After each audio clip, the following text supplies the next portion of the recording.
پاکستان کا budget 14.46 trillion روپے کا ہے، یعنی قریب 14,460 ارب روپے کا،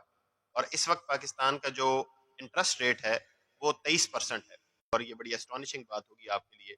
کہ 14,460 ارب روپے میں سے پچھلے ایک سال کے اندر جو صرف انٹرنل قرضے ہیں ہمارے، ان کے اوپر جو ہم نے انٹرسٹ دیا ہے وہ 7,000 ارب روپے کا ہے۔ یعنی اس کا مطلب یہ ہے کہ ایک سال کے اندر یہ ملک، یہ قوم مل کے کماتی ہے، اس میں سے آدھے پیسے ہم 3-4 جو بینک ہیں ان کو سود کی ادائیگی کی مد میں دے دیتے ہیں۔ یہ وہ چکر ہے جس چکر سے اس قوم کو نکلنا ہے،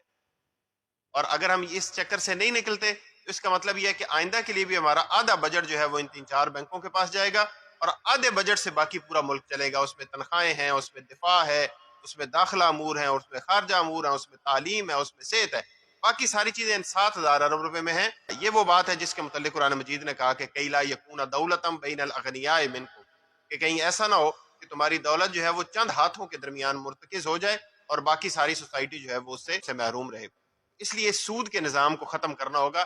آپ جب اسٹیٹ بینک سے یہ پوچھتے ہیں کہ آپ نے اتنا ہائی پالیسی ریٹ کیوں رکھا ہوا ہے، تو وہ اس کی دلیل یہ دیتے ہیں کہ یہ ہم نے انفلیشن ریٹ کو کنٹرول کرنے کے لیے رکھا ہوا ہے۔ حالانکہ دنیا جہان میں جو سٹڈیز ہوئی ہیں لیٹسٹ، وہ یہ بتاتی ہیں کہ آپ جتنا مرضی انٹرسٹ ریٹ کو بڑھا لیں، انفلیشن کو آپ کنٹرول نہیں کر سکتے۔ اور خود اسٹیٹ بینک کے پاس کوئی ایسا سائنٹیفک پروف نہیں ہے جو یہ بتا رہا ہو